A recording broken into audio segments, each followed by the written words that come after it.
North by Dan Barrell. Illustrations by Kelly Poussette. We are going to begin our reading on page 67. Did not do that on purpose. We are at chapter 5. I would strongly encourage you to read along with me. You can read out loud with me. You can read in your head and read the words on the screen. Or if you're lucky enough to have this very same book in front of you, open up your book and get to the same page so that you can read in your brain as I read the words in the video. Chapter 5. Duane and Cece reach an understanding. In the weeks that followed, the coldest season, that is to say the best season, arrived in the very, very far north. The temperature dropped and the snow fell, and it fell, and it fell, and it fell. The cold, cold ocean turned into the mainly frozen ocean. The sharp edges of the world softened under the crystal white, crunchy white, at times blinding white, and at other times muted white of the long, long months of winter. Icicles now hung from the mouth of Duane's cave. Handsome's reflection pond stayed darkly ice-covered from morning to night, and in order to visit Cece at the shipwreck, one only had to stroll across the solid surface of the mainly frozen ocean. Swimming was no longer required. To say that Duane liked the ice and snow was putting it mildly. He loved walking on snow. He loved sliding on ice. He loved tasting snow cakes. He loved licking icicle pops. He loved lying in the snow and playing in the snow and sitting in the snow while staring at ice shapes in all their sculptural beauty. There might be many things that Duane could do without in the world, but snow and ice were not among them. Pause right here. What is your favorite thing to do with ice and snow during the winter time? Do you enjoy some of the same things that Duane likes? The nights were longer in the winter season, and that suited Duane as well, because it meant nap times could go on for longer. As a polar bear, Duane was not obligated to hibernate. Obligated, that's a good vocabulary word, even though I almost mispronounced it. He was not obligated to hibernate as a polar bear. What does obligated mean, or what does it mean, obligate? Obligated. Go ahead and pause the video and look up that word. Hibernation is another word you're probably also familiar with, and if you're not familiar with that, I would also look up hibernation or hibernate. Most bears hibernate, but did you know polar bears are not obligated to hibernate? Hibernation would be too much sleeping, even by Duane's standards. Hibernation would mean missing out on winter altogether and not having the opportunity to partake of all the things he loved about it. Still, as winter unfolded, his naps did tend to increase, stretching from hours at a time to days at a time. By winter's end, he could spend several weeks at a stretch asleep in his cave. Was he lazy? Perhaps. Duane didn't feel lazy. His long naps seemed in tune with the very, very far north's yawning quiet, as if the world was already napping and he was just joining in. Does the world take a nap? Or is this some figurative language that the author is using? What do you think? You probably guessed it. This could be an exaggeration, as if, so it's not fully assembling because it's not saying the world is as nappy as a sleeping toddler, but as if it's so quiet, as if the world was already napping. Well, you may have guessed it. This is figurative language. Our world and the earth that we're spinning on right now doesn't close its eyes and take a nap like we might during the day. However, where he lives, it's very, very quiet. And so it seems like the world is napping around him, right? But this story takes place in the early days of winter when Duane's naps were long, but not too long. He had awoken late in the morning to a sunny day that painted the snowy landscape in dazzling ivory hues. Duane sauntered over to the mouth of his cave and snapped off a hanging icicle for breakfast. Then, without a second thought and without even a plan, he continued walking out of his home, still groggy, licking his icicle pop, looking about, but not really looking, just feeling the warm sunshine on his nose. Eventually, Duane reached the fabulous beach. It, too, was snow-covered, making it indistinguishable from the rest of the icy landscape. But it still sloped at the perfect angle, so Duane flopped to the ground on his back and stared out at the mainly frozen ocean. He felt at peace, free of care, and still slightly dozy from his nap. A glint from the direction of the shipwreck caught Duane's attention. Duane was fairly certain it was the sunlight hitting Cece's metal telescope atop the slanted deck. He smiled and waved just in case Cece was now watching him. Minutes later, a tiny black spot arose in the sky above the shipwreck, growing bigger and bigger as it came nearer. Soon, Duane was able to see its wings and then Cece's big eyes. She landed beside him on the snow. "Hello, Cece. It's good to see you." "I will not stay long." Duane the polar bear. "There is work to get back to." "And what work is that?" asked Duane. "I am conducting experiments for the advancement of knowledge toward the benefit of all," she replied. "What are you doing?" Well, that's a mouthful of things and ideas. This bird sounds very intelligent and sophisticated. I am conducting experiments. Okay, maybe you've done some experiments in science class and can relate to that. For the advancement, so we're trying to prove or advance an idea. Advancement of knowledge toward the benefit of all. All animals, all humans, all species. What do you think? This is very scientific, science-y, scientist owl. I am lying on the beach, licking an icicle pop, and feeling the sunshine on my nose, said Duane. Would you care to join me? Now compare the two characters and think about the character traits that would describe the owl versus the polar bear. One seems very science-based and intelligent, while the other one seems very relaxed and calm. Not very sciencey. And before Cece had time to answer, Duane broke the icicle in two and held out one half for her. Very sweet. Cece hesitated, not entirely sure what she should do. Perhaps you may think that taking the icicle pop is the obvious response, but Cece was neither experienced nor comfortable in social situations. Unlike Handsome, for example, who was relaxed in both musk-ox and non-musk-ox interactions. Cece could never quite grasp what was expected, whether it was her inexperience that caused her discomfort, or her discomfort that led her inexperience remained to be proven. Cece was still trying to figure out a proper experiment to examine it. In the meantime, Cece took a chance by accepting the half icicle pop from Duane, despite knowing that the icicle pop did not interest her in the least, as well as having to resist the temptation to point out that drinking a glass of water would be a much more efficient alternative with exactly the same benefits in nutrition. But then Duane smiled after she took the icicle pop, and Cece gave a small, awkward smile in return. She knew she had made the right choice. The owl and the polar bear stared out at the mainly frozen ocean without speaking. The world was silent, but for Duane's loud slurping and Cece's much quieter nibbling. Pause right here. Has anyone awkwardly ever offered you something?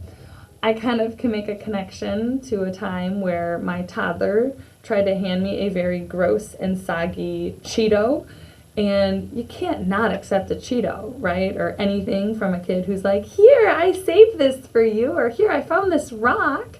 And then next thing you know, you have 25 rocks or so. But this just makes me think of when a little kid thinks they're being very kind and sharing with you, and you're like, oh, gross, a boogery Cheeto, or oh, thank you so much for this slobbery Lego. I've always wanted this. And it's a kind gesture to accept a present from somebody. However, in this case, Cece really didn't want the icicle, nor do owls probably eat icicles on their own, but it was just a kind thing to accept it. When Duane's finished his icicle pop, he let out a great big sigh. Cece again did not know how to respond. Sighs can mean many things. She looked over at Duane to study his face. Are you disappointed, Duane the polar bear? Was the icicle pop not to your satisfaction? Yes, it was. It was very delicious. Oh, then are you frustrated? Do you wish you had not shared half the icicle pop with me so that there would have been more deliciousness for you to enjoy? Not at all. I was happy to share with you, Cece. Oh, then is it longing you feel? Do you fear that it was the last icicle pop you'll ever come across? Because I can tell you that it is highly unlikely, scientifically speaking. I know, Cece. I'm sure there will be lots and lots of icicle pops this winter. Oh, said Cece. Her large eyes darted back and forth nervously. She'd exhausted all the explanations she could think of for Duane's sigh, except for one. It was the one which made her heart feel heavy. Then you sighed because you must be bored? I understand. I will leave you to your day. Cece positioned herself to push off into flight as Duane reached out to gently touch her wing. Gentle or not, the move startled Cece, who pulled away in defense. Duane immediately retracted his paw. I do not like to be touched, Duane the polar bear. I understand that now, Cece. And I'm sorry for doing so, Duane added delicately. But I wanted to say that I wasn't bored. I sighed because I was happy. There are happy sighs? I believe so, replied Duane. Then he performed another sigh, but this time paying close attention to his feelings while he did it. Yes, that was a happy sigh. Oh, said Cece. I will take note of that, and I will remember not to touch. The two friends held each other's gaze for a couple of blinks before returning once again to staring at the mainly frozen ocean. This quiet spell lasted a good long time. Sometimes I like salty tastes, said Duane suddenly. Apropos of nothing. Not always. Very little, really, but sometimes. Cece was about to point out that salt is not something polar bears need to seek out in their diet, and that another word for salt is sodium, and the chemical element of sodium is Na, and that polar bears will get their necessary dietary sodium from the foods they eat. But she didn't because she was practicing listening. I've noticed, Duane continued, that when the mainly frozen ocean is just the cold, cold ocean, and I swim over to visit you, sometimes I can taste the salt in the water if I splash too much. But if I walk over to visit you when the cold, cold ocean becomes the mainly frozen ocean like it is now, and if I bend down to break a piece of the ice to eat, I can't taste the salt anymore. Do you think Cece's going to explain why? Maybe. Yes or no? And whether she does or not, why do you think that's so? Have you ever been to the ocean? Have you ever been to Florida or one of the east or west coast areas that you can be on the ocean and taste the salt water? It's not the best experience. When I was in 5th grade, my family took us down to Disney World, and we got a day to go to the beach. And I remember the waves were huge, and a wave hit me right in the face, and the salt water burned my eyes. I was coughing it. My throat was all salty. It was terrible, and probably for the rest of the day at the beach, I did not go back in the water. So that was a negative experience. But what I was trying to say is that it was salty, so I know exactly what he's talking about when it's just the cold, cold water, the cold, cold ocean water, because you can taste the salt when you splash it into your face. He said I can taste the salt in the water if I splash too much. But now that it's frozen over, if he bends down to take a piece of ice to eat, he can't taste the salt. Why do you think that is? Where does the salt go? Cece controlled the urge to blurt out how most of the sea salt is forced down when the ice forms in winter so that the ocean water below the ice becomes dense with salt, which makes it heavier, so it sinks. She also resisted, explaining that if the salt was in the ice, there might not actually be ice because the salt lowers the freezing point by absorbing the energy from around it, causing the ice to melt. Ooh, can you make a connection right here? Have you ever been in an icy winter where people throw salt out to melt the ice? My parents do that. We have a special kind of ice, or we have a special kind of salt that melts the ice for our puppy's paws. So I can make a connection to this. And I like her explanation of this, but she's holding it back. Cece thought that all this was very good information, but she still said nothing and continued listening. I guess what I'm saying, said Duane, is that I love icicle pops. I really, really, really love icicle pops. But sometimes I wonder what it would be like to have icicle pops that taste different. Not always, but sometimes. And this is when Cece was glad she waited and listened before she spoke, because she now knew she could offer something helpful to Duane. Would you like to conduct some taste experiments, Duane the polar bear? I think I would, Cece. But I don't know what that means exactly, so I can't say I would like it for sure. Fair enough, said the snowy owl. Meet me at the shipwreck, and I will show you what I had in mind. Cece flew off toward the shipwreck, while Duane walked across the mainly frozen ocean, led by his growing curiosity. When he arrived in the windowed room at the back of the shipwreck, Cece had already set up the big wooden table with many items. There was a tray filled with icicles, a silver bowl, and a spoon. There was a pail with a mallet, a small dish, and 3 cups. The dish contained a pinch of salt. The 3 cups contained dried blackberries, huckleberries, and raspberries, all separately, soaking in warm water. So what do I do, Cece? Asked Duane, very intrigued. Let's begin with salt tasting, because that was what started this. Grab an icicle and sprinkle some salt on it. I will take notes of what we learn. Duane did exactly what Cece instructed and then tasted his salt-flavored icicle pop. His face scrunched up tightly and his tongue was hanging out. Blah! I don't think I like that, he said. Duly noted, agreed Cece. Also, I think the salt made my icicle pop melt too soon. Well observed, Duane the polar bear, said Cece, which made Duane feel very proud. Let's try the berries next. They've been soaking, so they will be juicy now. I like berries, Duane said happily.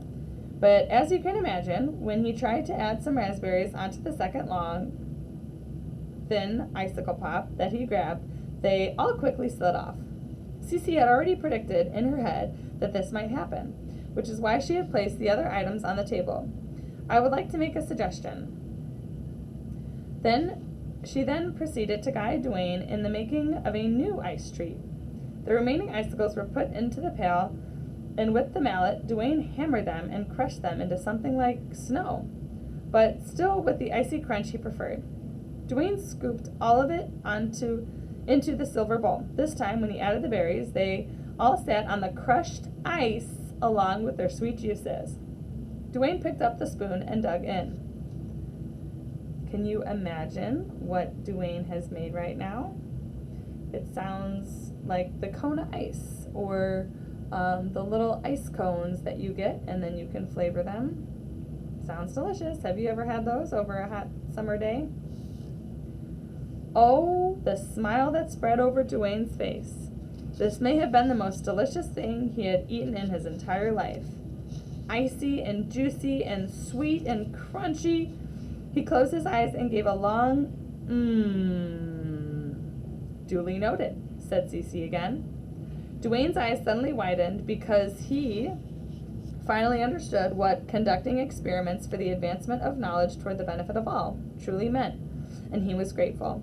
In fact, he was so grateful that his strongest impulse was to give Cece a big hug as a way of saying thanks. He moved toward her, but then he stopped. He remembered that Cece didn't like to be touched, so instead of a hug, he just looked at her and smiled and blinked 3 times. Cece smiled and blinked 3 times back. For her, it was the perfect way to say thank you and you're welcome. Duane went back to eating his delicious new ice dessert, which he was inspired to call a snow delight, aka a snow cone. His eyes closed in the simple enjoyment of it. A large, loud sigh followed, but it did not come from Duane. This time it came from Cece, and Duane knew from the moment he heard it that it was a happy sigh. Aww. Chapter 6. The Big Blizzard. One day, which is to say a Tuesday, because all stories involving unexpected situations take place on a Tuesday, Duane went exploring into unknown territory. He'd already explored down toward the ocean, and he'd already explored in the direction east of his cave, toward the river and beyond the river too. Well, almost. But he never explored in the opposite direction. On this day, Duane would leave his cave, but instead of turning right, he would turn left and follow where his curiosity led. Duane considered calling upon Handsome, his closest neighbor, to join in the adventure, but he was eager to start his exploring straight away. With Handsome, if he didn't simply say no right off, then there would bound to be many preparations required. One cannot just rush from one's home looking shabby, rumpled, and unkempt, Handsome would likely say to Duane. One never knows who one might run into, and appearances matter. By the time Handsome had finished his face washing, his hair brushing, and his eyebrow tweaking, it would already be noon, and lunch would demand attention. No, thought Duane, this exploring will be best done on my own. So Duane headed left, and that was that. He walked at a fast clip, feeling quite excited because this was, after all, an excursion into the uncharted and unfamiliar. He might discover a new river, or an old mountain, or a glacier of dubious age. He might find a variety of ice perfectly suited for snow delights. That possibility was suggested by Duane's stomach, which was never shy to voice an opinion. But what if he was to encounter some danger along the way in this unknown territory? Imagine stumbling upon monsters, snarling things, hissing things, croaking things, things that spout fire and smoke as shown in Cece's books. What kind of thing is he talking about here? Things that spout fire and smoke as shown in Cece's books. Monsters like that. Thinking about possible encounters with danger made Duane feel brave, and feeling both excited and brave put a bigger bounce in Duane's step, which kept him going into the unknown territory for quite some time. He was alert and ready for anything. On and on he went, and then on and on he went some more. Eventually, the bounce lessened to a dribble, and then the dribble sputtered to a trickle, until it finally reduced back to its usual lumbering step. It became more and more evident to Duane that nothing interesting was going to happen. No rivers, no mountains, no snow delights or monsters. The snowy land was ever so flat and uninspiring and went on forever without a glimmer of adventure beckoning over the horizon. Nor did Duane make any new acquaintances along the way, either passing by or flying overhead, which would have certainly brightened up the experience. Duane stopped and sighed. Oh well, he said to himself. Too bad, agreed his stomach. But this was a Tuesday, as I mentioned, and Tuesdays were for unexpected situations, by which I mean that the sky suddenly sagged heavier with clouds laden with trouble, while the wind, feeling mischievous, grew increasingly more powerful. The temperature dropped to a most inhospitable level. Snow started falling in copious amounts, which was then quickly lifted up by the wind so that it fell again and again in swirling waves, blotting out the sun, leaving Duane alone within a ferocious, howling blizzard. Oh dear, said Duane to himself. His stomach had nothing to add. There are mornings when you wake up thinking it's a great day for exploring, and it turns out that you are correct. There are other mornings when you wake up thinking that it's a great day for exploring, and by afternoon you wish the thought hadn't even crossed your mind. Duane found himself among the latter category of mornings. Whoosh blew the wind. Click, click, click, click, clattered Duane's teeth in reply. Maybe it's more like click, click, click, click, click. I can't tell if you can hear my teeth chattering. Maybe you could practice chattering your own teeth a couple times. Click, click, click, click, click, click, click, click, click. Chattered his teeth. The temperature dropped so low that even with his thick fur, Duane shivered in the gasping, biting cold. His eyelids were freezing together, and soon they would be bound shut as ice pellets whipped his face from all directions. His muscles ached. His energy was sweeping out of him. Duane was exposed and vulnerable to a most dangerous situation. Shelter was required.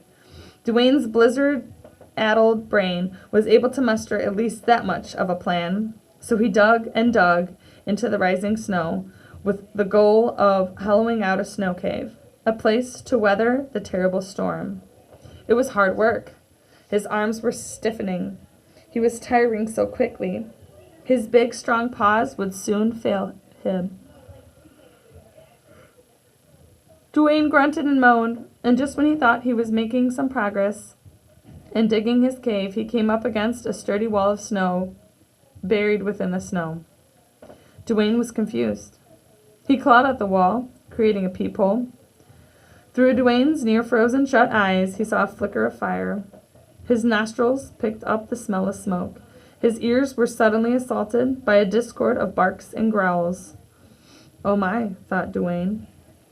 Have I stumbled up against the lair of one of those flame-breathing dragon monsters? Answer that question. Where do you think Duane is right now in the middle of this storm? He's hearing barks and growls. He smells the smoke of a fire and saw the flicker of a fire. He vividly remembered the frightening picture that Cece had shown him. What was he to do? Without a shelter, he would surely freeze. But protection from the terrible cold lay within the home of some frightful creature. Duane had come to a dilemma. Often described as being stuck between a rock and a hard place. In Duane's case, he was stuck between a blizzard and a dragon monster. In the last remaining non-addled quarter of his blizzard-frozen brain, Duane reasoned with himself. I left the protection of my cave this morning as an explorer. As an explorer, it is not my job to explore the unknown. And even if that unknown is scary or dangerous, don't I, as an explorer, still have to explore it? Especially if it's a matter of life and death.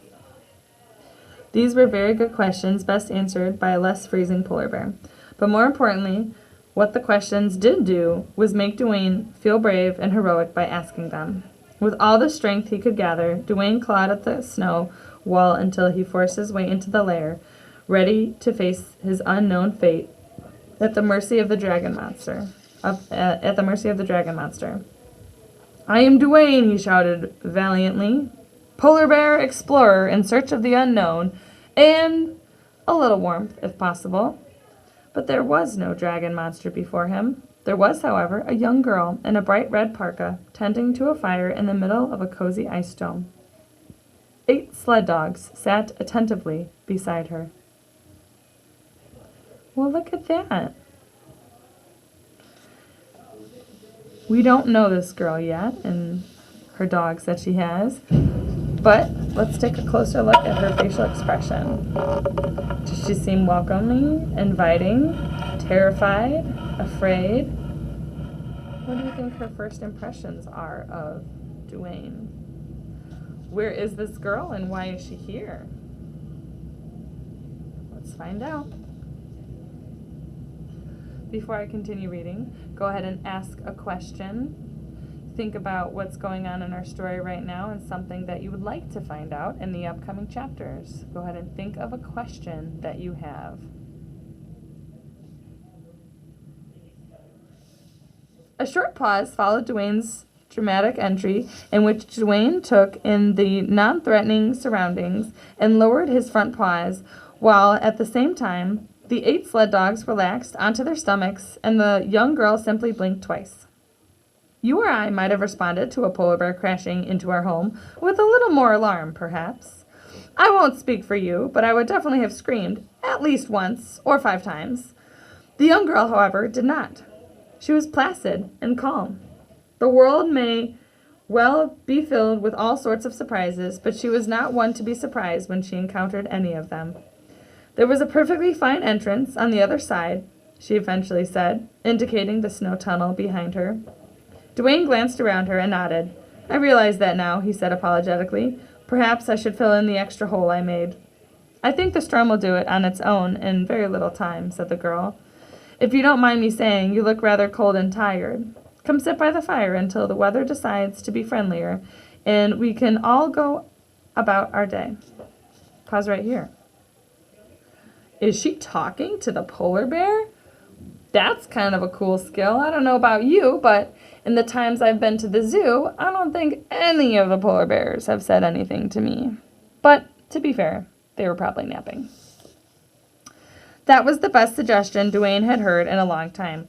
He flopped down onto the ground with his face near enough to the fire to thaw his ice-covered nose, but not burn it.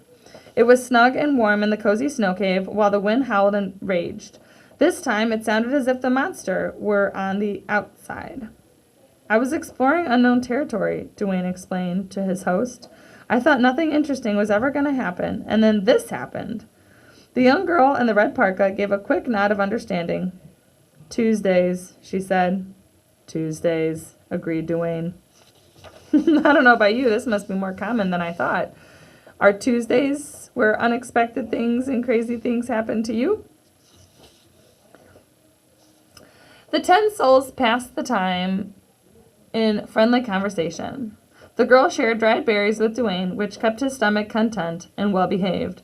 The sled dogs, who referred to themselves as the pack, volunteered to sing a few choral pieces consisting of a lot of yips and howls. Their songs touched Duane. They made him feel wistful and homesick for his cave and his friends. Sleepiness eventually came over all of them, and without needing to announce it, they all lay close to the fire, close to one another, and slumbered peacefully while the wind's angry tirade lessened. In the morning, Duane volunteered to clear the snow that blocked the girls' tunnel entrance and all the snow that had accumulated beyond it, too. Outside, the sky was blue and the sun was shining again.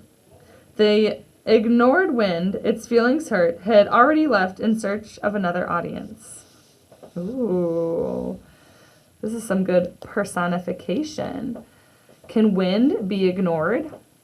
I mean, I guess it can in the sense of if it's windy outside and you're not like, oh, I'm going to go fly my kite in the wind. You're kind of ignoring the fact of going outside. But you can't really ignore a weather, right? Its feelings hurt. Okay, now this part. Can wind have feelings? It can't. It's not like wind's knocking on your door like, come outside and play with me, or come outside and let me blow you away. Wind doesn't have feelings. It's just a thing. It's just a thing that winds around and flows around outside. And it doesn't search for another audience. So if the wind was outside of their igloo, spinning around and blowing its windy self all around the snow outside their igloo, it doesn't say, my feelings are hurt. I'm going to go try to blow someone else and then go to another area and blow wind in a different spot or in a different audience. That's some good personification because we gave person-like qualities to wind, something that's not a person. The girl loaded up her sled before turning to Duane to say goodbye. She felt like a friend now, and Duane was always compelled to hug his friends with all his heart. But what if she was the sort who preferred 3 blinks, like Cece? As Duane fretted over how to say a proper farewell that contained all his gratitude and happiness and sadness, too, in their separating, he didn't notice that the girl had already stretched her arms as much as they would reach around his waist and laid the side of her head against his fur.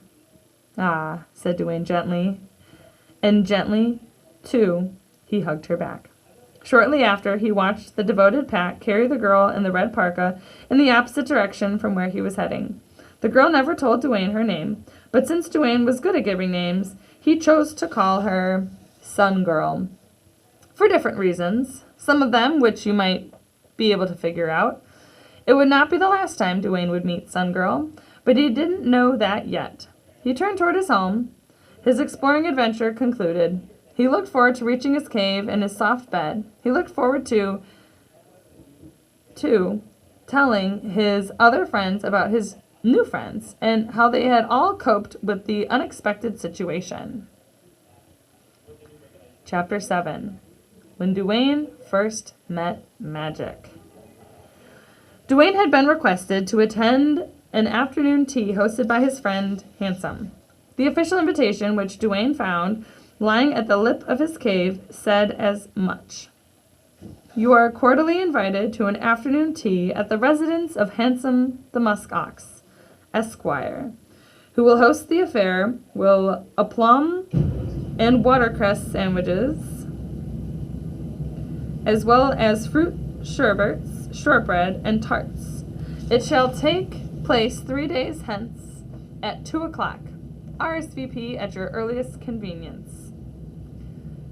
Duane was both excited and nervous upon reading it. The consuming of sherbets, tarts, and a plum sounded like a wonderful way to pass an afternoon, but the mysterious RSVP left Duane unsure of what to do.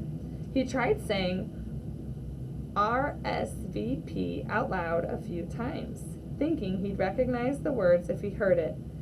Rizvip? Rizvipip? It did not help.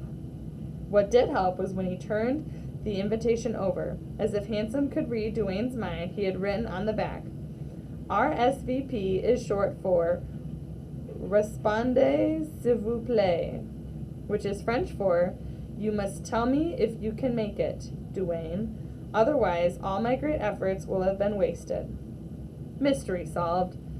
Duane now had to walk all the way to Handsome's residence, which was an open field due north, in order to tell Handsome that he would return in 3 days' time to attend the afternoon tea. Secretly, Duane wished they could have the afternoon tea this day, since he was already walking over there. To his way of thinking, it would have been more efficient, but Handsome was a friend, and Duane knew that Handsome preferred, as he put it, to obey the rules and etiquette of society in regard to the decorum of social gatherings, both big and small. Duane was not completely sure what any of that meant, but he did know that if there were to be sherbets, tarts, and a plum to eat, it would have to wait for 3 more days. The way to Handsome's place passed between 2 long but short hills, now completely covered in fresh, sparkly snow. Looking at all the beautiful wintry scenes of snow and ice made Duane's heart beat strong and happily. I was going to ask on this page if you've ever RSVP'd to a party before. Maybe it's a friend's birthday party or a parent event or things like that. RSVPing just lets the people know that, hey, I'm coming, or hey, unfortunately, we already have plans that day, things like that. So different from Handsome's experience of the season, because winter meant that the reflection pond in the middle of his field was covered over in snow. Idle days of standing at the water's edge staring down at his striking face would have to wait until the spring thaw. Duane suspected that Handsome was feeling a little lonely without his reflection to keep him company, and that's why Handsome was having an afternoon tea. But as Duane continued down the path, he heard a hello coming from a snowbank. Hello? Said the snowbank. Duane had never before been addressed by a hill, snow-covered or otherwise. Up until then, he would have confidently said that hills do not speak. But the hill that had said hello again. Hello. Hello to you, replied Duane. The snowbank said nothing further. The snowbank had, in effect, returned to being a silent snowbank. Duane decided it was for the best. He had begun to take his leave when he heard a hello coming from the opposite snowbank. Hello, said the second snowbank, in much the same voice as the first. Duane paused, because he was recently thinking about Handsome's rules of manners and etiquette. He wondered if perhaps there was a proper way to address a hill, or any other geographical feature. How do you do? Was the reply Duane tried on. The snowbank blinked, or maybe twinkled for a split second. Duane wasn't sure, but other than that, it remained quiet. It would seem that how do you do isn't correct either. Duane thought, continuing on his way. He was greeted by both snowbanks. over and over, first one side, then the other, sometimes high up on the hill, sometimes at the bottom. Duane offered as many different replies as he could. Hello? Hi? Hello? Greetings? Hello? Good morning? Hello? Hey there? Hello? Sorry, I really must be going. Duane tried to be civil, but in truth, he felt a little spooked, so he quickened his pace more and more until soon he was running away. When he reached the field that his friend called home, Duane confirmed his RSVP to the afternoon tea, which Handsome much appreciated, and then recounted how he had been spoken to over and over by two snow-covered... Pause right there. The illustrator's giving us a little hint. I can zoom into the picture for you. What kind of snow hill is having conversations with him? Snow-covered hills, which Handsome did not appreciate. I trust you're not going daft, Duane, he said impatiently. I had an uncle who went daft. The amusement runs thin sooner than one might think. I don't wish to go to the effort of serving you afternoon tea if you're just going to wear the teacup on your head like a bonnet and recite limerick poems. Is that what your daft uncle did? Asked Duane, genuinely curious. Do you remember any of the poems? Handsome let out an involuntary snicker before he regained his stiff composure and severely said, No, I do not. And even if I did, it would be most improper to repeat them. Now, if you would be so kind, I have an afternoon tea to prepare for. Duane was not keen on returning home the same way he had came because he feared that there would be more hellos to contend with from the hills. So he decided to take the long way around. And as he was taking the long way around, it occurred to him that he was now close to the mainly frozen cold ocean and the shipwreck where Cece lived. If anyone would know how to greet geographical feature, it would be her, he said. Duane reached the shoreline and crossed the mainly frozen cold ocean until he reached the jagged gash in the bow of the shipwreck that served as a door. He entered and made his way toward the back of the ship up the stairs until he came to a room. Duane poked his head through the doorway. Cece was perched on a wooden table, looking down at a large open book. Hello, Cece. May I interrupt your reading with a question?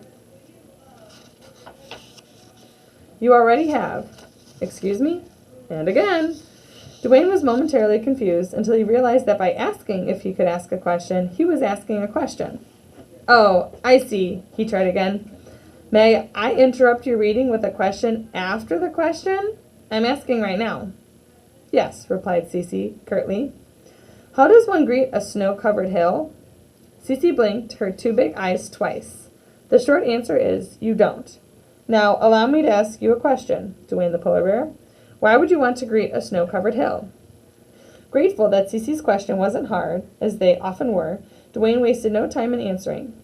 Because it said hello to me, or rather, two hills said hello to me. Many times over, I might add. Cece stared at Duane, this time without blinking. She let a brief sigh escape. It was not a sigh of contentment. Hills, like all other geographical features, are not in the custom of speaking hellos or anything else. That's what I thought too, Cece, agreed Duane with great relief. I said to myself, Duane, hills or mountains or icebergs do not talk. But then they did. Cece strode across the big oak table toward Duane and pointed one of her wingtips at him. You haven't considered the possibility that there may be another, more reasonable explanation for the voices you heard. More reasonable? Asked Duane. He paused to mull that consideration over. Then suddenly his face brightened. Of course, he shouted happily. Talking hills? What was I thinking? It must have simply been magic. Cece bowed her head and shook it slowly in a disappointed manner. That put Duane's newly acquired relief into question. It wasn't magic? He asked timidly. Duane the polar bear, I am a scientist, as you well know. I deal with what is. I cannot accept that magic is involved. Bring over that chunk of lapis lazuli that's sitting on the shelf. I have something you can use for your next encounter with the voices. The now chagrined polar bear obediently retrieved the blue rock that followed all her instructions, which included using a mortar and pestle to crush the rock into a fine blue powder, pouring the powder into a flask and capping it with a cork. Cece then explained what he was to do with it when the time came.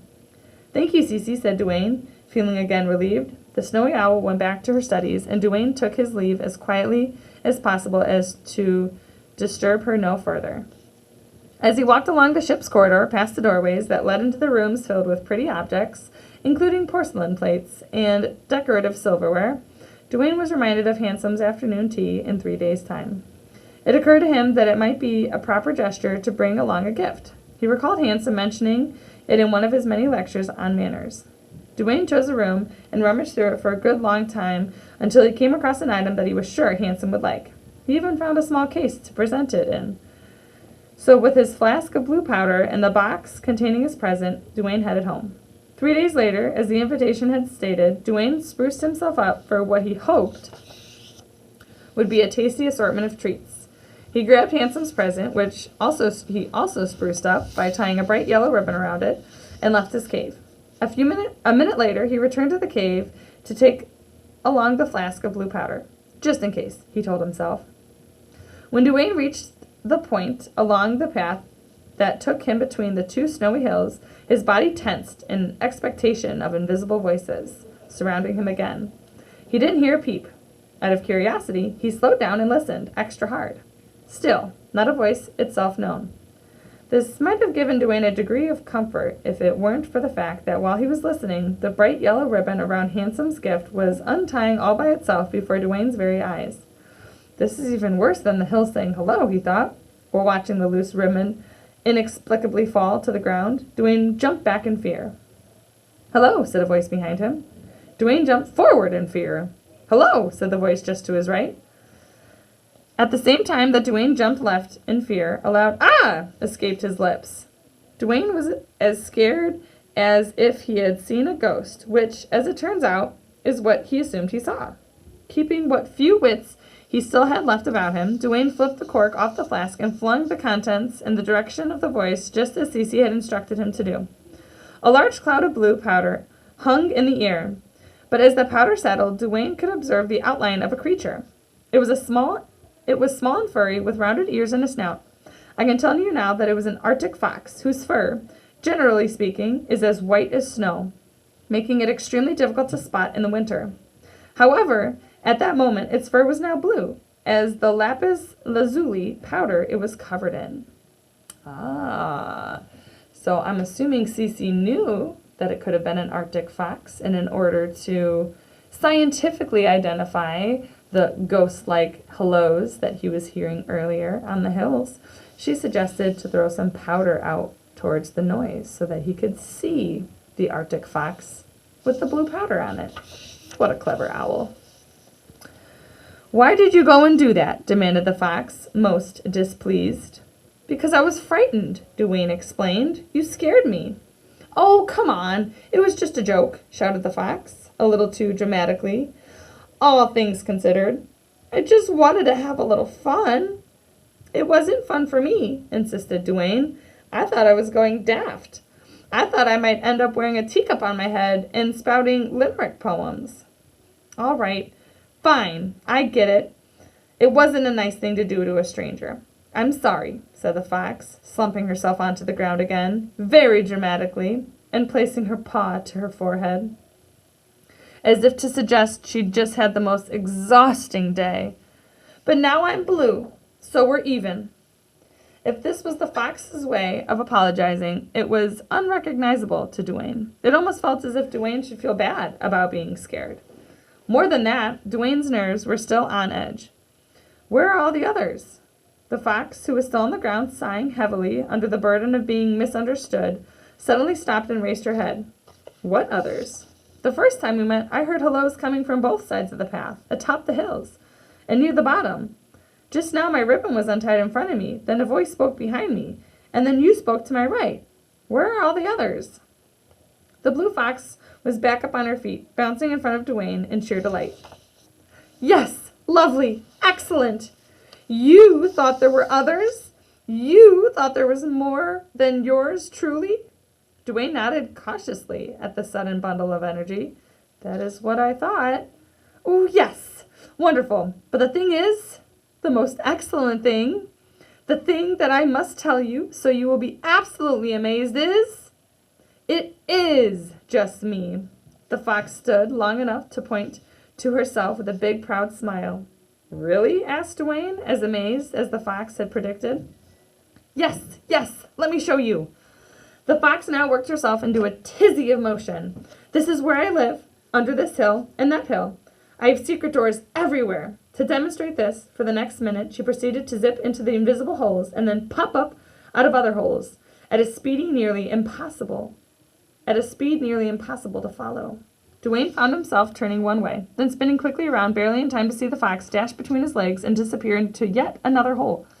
None of this would have been observable to his eyes if it not for the help of the lapis lazuli powder that allowed him to see flashes of blue fox set against the white snow. Duane had lost his fear. He was overtaken by another feeling equally as strong. He felt awe. What the fox showed him proved to be the reasonable explanation to the voices that Cece assured him there would be. But nonetheless, to Duane, the illusion the fox created seemed magical. Now that he saw how it was done, he almost wished he could go back to not knowing. So you see, do you see, don't you?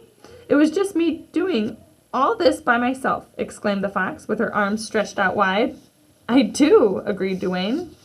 He stood there pondering the fox. Since he'd arrived in the very, very far north from somewhere else, he'd made many friends. Cece and Handsome, Sun Girl and the pack. Could this fox become a friend too? A friend like her would never be boring, Duane thought. But a friend like that, he suspected, could also be exhausting. It would have to be, as Cece often said, one of those wait-and-see situations, he finally decided. In the meantime, there was afternoon tea. I was just on my way to find my friend's place. His name is Handsome. My name is Duane. Would you care to join me? I would like to. I would really, really love to go, but there is this question of my blueness. I'm not blue by nature. It would give the completely wrong impression. Duane assured the fox that he would explain everything and that it might even make an entertaining story to tell while eating sherbets, tarts, and a plum. The prodding eventually did the trick. While Duane walked to Handsome's place, the fox bounced and ran and occasionally disappeared and reappeared beside him. Pause right here. Knowing how Handsome is with behaviors and respect and responsibility, how do you think he's going to feel if Duane just brings a random new person to this event that he was unaware about beforehand? What do you think he's going to say? When they arrived, it was clear that Handsome took his hosting duties seriously. In the middle of the snowy field was a table, beautifully set with a tablecloth, fancy dishes and cups, and a 4-tiered serving tray filled with the most mouth-watering treats Duane had ever seen in his life. The fox bounced around the table, equally enthralled. Handsome studied her solemnly. "Who is your blue friend?" he asked Duane. "I don't know yet," replied Duane. "I do know that she isn't actually blue, and I hope you don't mind that I invited her without asking." Because Handsome knew that a host must always be gracious, he said nothing other than, "Well, I suppose we'll need another chair, won't we?" But if there were any feelings of ill will, they melted away when Duane handed him the present, complete with a yellow ribbon bow. Handsome untied the bow and opened the case. He gasped. Duane had brought him a hand mirror with an ornately carved wooden handle. "For the winter months," Duane explained, "when the reflection pond is frozen over and covered in snow." "Yes," said Handsome, deeply moved, not just by his striking image in the mirror, but by the thoughtful gesture of Duane's gift. "Yes," he said again, looking this time at Duane. "Thank you." "When are we going to eat?" exclaimed the fox, in an overly dramatic fashion that seemed to be how she expressed everything. "I am so starved. I'm famished. If I don't eat soon, I may simply die on the spot." What kind of figurative language is this if we're using some exaggerated sentences? If I don't eat soon, I might die on the spot. Have you ever said something like that to your parents, even though you had breakfast, lunch, and a couple of snacks throughout the day? You might be so hungry, your tummy's rumbling, but it's not going to cause you to die, right? Someone's just being a little dramatic with that hyperbole. "Well, we certainly don't want that to happen," said Handsome, pulling himself together. Duane, if you'd be so kind as to fetch another chair, I will pour the tea for us all. And thus began the afternoon tea shared between two friends and a blue fox who wasn't actually blue, and in fact would stop being blue once she went home and washed. But she was still an Arctic fox, soon to be named Magic. We're going to pause right here. I'll stop here so you can kind of examine these three friends. What do you think about this story so far? Can you come up with a question that you might have about the very, very far north? We have our main characters. We have Cece and we have Duane over here on the front cover.